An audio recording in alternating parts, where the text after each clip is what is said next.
What's up, guys? Mason the Brock Henderson here, and this is the Mandalorian Season 2, Episode 4, Chapter 12, The Siege. So this one is interesting in the fact that it raises some rather curious questions as far as what this is all building towards.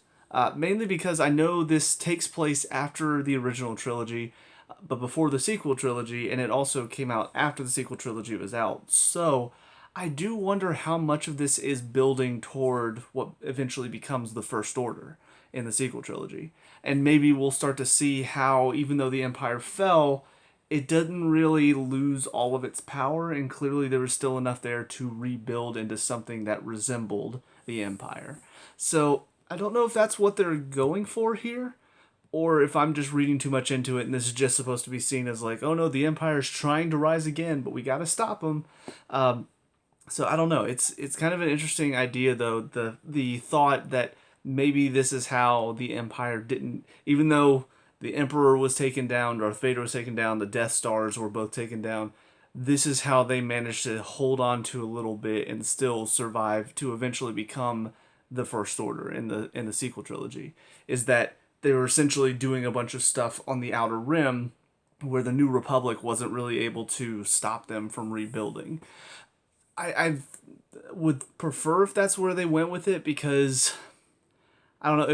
I feel like it would give this series a little bit more purpose to show this is what we're trying to do. We're trying to connect these a little bit better, because the sequel trilogy, while not as bad as the prequels, it was worse than the prequels in the sense of storytelling, and a lot of that just came down to they didn't really have one clear focus. They kept changing people in charge and who was taking what movies and such, and that led to a very unfocused,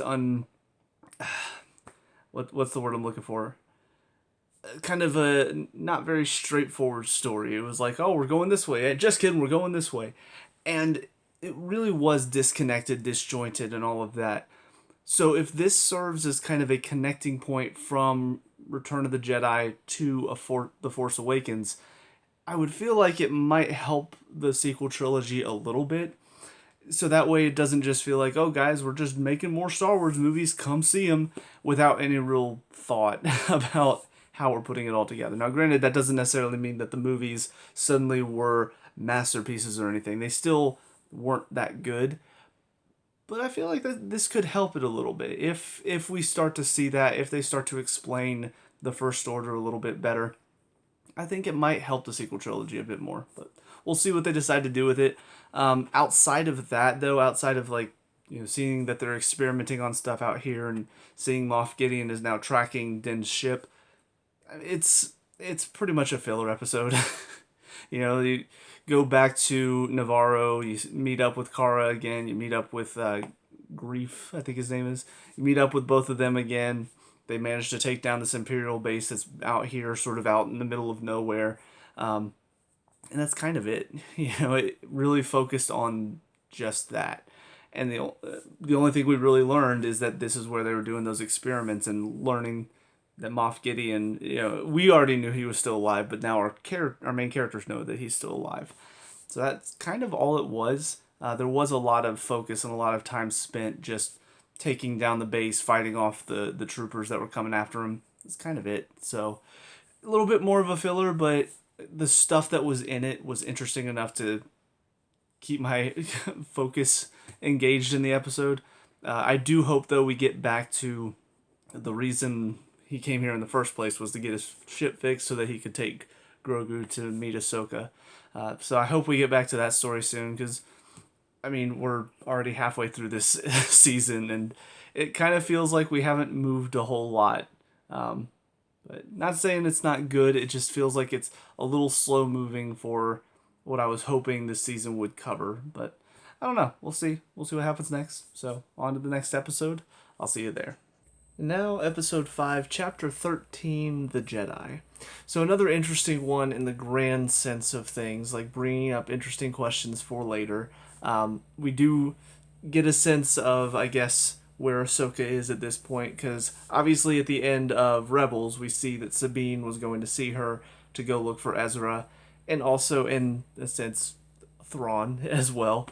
So it is interesting to see that they are really trying to tie all of this together, especially considering Rebels is it's an animated show, and I just there's something about the fact that you look at Clone Wars, you look at Rebels, and now you've got Mandalorian, the first live action. There are a lot of adults that probably would skip over Clone Wars and Rebels. And so this scene right here, first of all, you won't know who Ahsoka is at all if you haven't watched those shows. But then even just throwing out Thrawn, if you watch Clone Wars and you're like, oh, Ahsoka, she asks about Thrawn. If you haven't watched Rebels, you have no idea who that is. So it is very interesting that they decided to do this. And I guess I'm not too surprised since, I mean, technically Disney owns Marvel and Star Wars. And this feels like a very Marvel thing to do at this point, to like throw out references to other properties that if you haven't seen, you have no idea what they're talking about. So I don't know. It's just something to be said about that, and I guess I know all of it is on Disney Plus, so it's all there to watch. But I feel like if you're going to make these references to these other shows, there should be some sort of sense of, hey, if you want to know what's going on here, you should also watch this. Because I just don't feel like a majority, at least of adults, are going to sit there and go, oh, I'm going to watch these animated shows first. They probably think it's just for kids, and then they come to find out, oh, wait, it's actually all connected? Wait, what? So, but yeah, it was cool to see live action Ahsoka. Obviously, I've seen pictures of Rosario Dawson in this episode and obviously in the Ahsoka show. So it was cool to see her for the first time for me in action. And she handles the part very well. The action itself, I will say there's this weird sort of choppiness to some of the action scenes in these past couple episodes, where it feels like they're kind of speeding up certain parts of it to make it look more actiony. I didn't mention that, but there was in the last episode with Kara, the first fight that she had, there were a couple scenes that it felt like they sort of sped it up to make it look quicker. And I don't know, it looks a little fake when they do that. I don't understand. Like, I know they're trying to speed it up to make the action feel like it's moving faster in general, when probably they're probably moving normal speed, but you do that little speed up and suddenly now it looks like they're really swinging quickly, or for Ahsoka's sake, really like swinging the swords quickly. But I don't know. There's just those moments where whenever she was fighting, was it Morgan? I think the magistrate's name was, when she was fighting her, she was using the Beskar spear. There was like that. There was one moment that felt kind of like they just jumped cut to like a half a second later. It was really odd. So I don't really understand if they just think that it makes it look faster, makes it look more, I guess, superhuman in a way. I don't know if that's what they're going for, but for me, it really sort of takes me out of it in those couple of moments that it happens. It didn't happen all the time. I mean, a majority of the action in this episode and in the last one is pretty good, considering it's just a TV show, so they probably didn't have as much of a budget as obviously the bigger Star Wars projects. But those moments, they do take me out of it for a second. So I hope that doesn't continue to be a thing as the season goes on. But as far as the story itself, it's kind of interesting. I don't really know what to expect next now, because it felt like this whole season was building towards, all right, we're taking Grogu to see Ahsoka, and then now we're here, and now she's like, now take him somewhere else. So it does sort of feel a little aimless in the plot right now. I don't know if that's going to change by the end of it, or if that's kind of just what the season is about, is he's just trying to figure out what to do with Grogu, and then by the end of it, he's like, you know what, I'm just going to keep him for myself. I don't know if that's what they're going with, but yeah, it feels odd that we're 5 episodes into an 8-episode season, and we still are just sort of wandering with Grogu and Din, and just like, yeah, where are they going next? Well, now they got to go to this other place, this Jedi temple. Okay. So yeah, I mean, all in all, it was still a good episode. It was still enjoyable. It's interesting to see Michael Biehn. I don't know him from a whole lot, but I recognized the voice mainly. There's something unique about his voice and the way he speaks. His whole character in this episode was kind of funny to me, because he talked with all of this pompousness and didn't hardly do anything, and then get to the end of it. He's like, oh, no, no, no, I'm done. I'm done. And then he puts the gun down. And then as soon as Mando pulls his hand away, you just see like this little grin pop on his face. I'm like, dude, he knows what you're about to do. You realize this. Like, you think you're about to get the better of him. Even if you do shoot him, it's probably not going to do anything because he's got Beskar armor. But sure, you go ahead and you whip out that gun from behind and then get shot instantly because you're not good enough.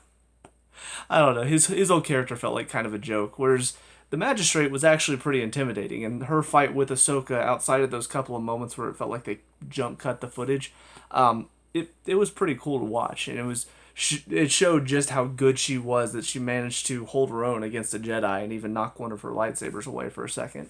So, yeah, all in all, ends up feeling more like a side detour rather than an actual plot based episode.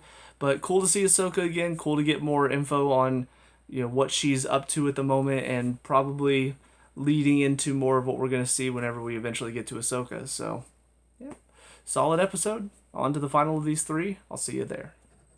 And now episode 6, chapter 14, The Tragedy. So some more interesting stuff happening in this episode. Introduced to more characters that are going to get their own spin-off series soon. Because, yeah, I think I said this whenever I saw him at the beginning of this season, but I was pretty sure that was Boba Fett. And again, if you are angry by my pronunciation, then good. That's kind of what I'm going for. I can't wait till I actually review that series, man. It's going to be hilarious. Assuming I get any sort of reaction from it, but that's in the future. But interesting to see, and I did remember Ming-Na Wen's character also joining him in that show, so it makes sense that she's back here as well. We did see him show up. We didn't see who it was, but he was obviously the one that showed up last season to essentially save her from death. But yeah, some interesting moving points. I did like the fact, because I couldn't remember. It's been so long since I've seen the prequel movies, so I had to go and look up and see, and that is the same guy that plays Jango Fett in the second one. So it is cool that they tend to go back and recast these guys again in these parts, because it makes sense. That is who should play those parts. Even if the movies that they were in were not that great or even awful, doesn't mean you shouldn't go recast those characters again to make sure they stay the same and feel the same in the process. So, yeah, really cool to see him in action in this one and then get his armor back by the end of it. But also, as far as the plot, we do see finally some moving pieces, and it feels like we're finally starting to get something going as far as this season is concerned. So, I am curious to see if anybody heard or felt whenever Grogu reached out at the top, because it seems like he did as much as he could and then it overwhelmed him and he fell asleep. So I don't know if that means that somebody did hear him and that's why he stopped, or if he just did it as long as he could and then once he got tired he fell asleep. I don't know. But it'll be interesting to see if anybody heard that and if anybody else shows up. I don't know, just something to wonder about. But of course, with Grogu now being with the Empire, and Mando needs to go rescue him, and now he's calling on Cara to help him out. It is fun to see sort of we have a purpose now. We're gonna go save the kid from the Empire. I don't know. It gives me some excitement to see. Okay, well, what have we got for the final 2 episodes? Because now you've given me something to want out of this series. Because so far, even though it has been fun to watch him in action and watch, him team up with all these people, Bo-Katan and then Ahsoka, it's fun to see that. However, I do feel like if there's no main purpose, if there's no main story going forward, it does sort of feel like, okay, then what are we doing this for? Even the best episodic shows, they still have a main point. Currently, I'm watching through Supernatural for the first time, just on my own, because it's going to be too much for me to try to do reviews of that series. But even the first few seasons, I have heard from some friends that have seen all the way through that it does get a little bit more, less, or I guess a little bit less episodical. And is that the right word? Episodal, I think. But it does get a little bit less, just monster of the week or demon of the week. It gets a little bit less like that and a little bit more like a long narrative throughout the season, which some people like, some people don't like. I don't mind it. However, one thing I will say is even though these first few seasons that I've seen so far have been very episodal, they still have a main point for the season as a whole. You know, first season, Dean and Sam trying to find their dad. Second season, you know, dealing with the repercussions of what happened at the end of the first season and trying to save, you know, I don't want to spoil anything for anybody who hasn't seen it, but you know, there's a point to what they're trying to do, even though they're just kind of traveling around and stopping different monsters and different demons. There's still something they're trying to do throughout the season, and there's a different story, or there's a main story that changes as the season goes on. For this, it kind of feels like there's not really a main story. There wasn't in the first season. There wasn't really in this season either. Like first season was just kind of okay. Well, we'll go get this kid. All right. Well, now we're just gonna protect this kid, so we're just gonna try to keep him away. All right. Well, I guess now we need to go back to this place again for this reason, and it sort of felt like things was just sort of happening. And then this season as well, it starts off okay. Well, we got to take this kid to go see his people. All right. Well, we found another we had to go here to deliver this one person because apparently they had information about other Mandalorians. So now we found the other Mandalorians. So now we gotta go where they told us to go, and then we find another Jedi, and now she told us to go here, and now it's just kind of we're just going all over the place, and it doesn't really feel like there's a main point. It's just doing what people are saying to do, and the adventures that happen during that time. So yeah, I don't know. It's a minor gripe. It's not something that really like takes my interest out of this season or out of this series. It is something though that I feel like I hope it changes for season 3. I hope there's one main narrative, even if the episodes are still maybe a little bit disconnected, a little bit more focused on this one story and then this other story.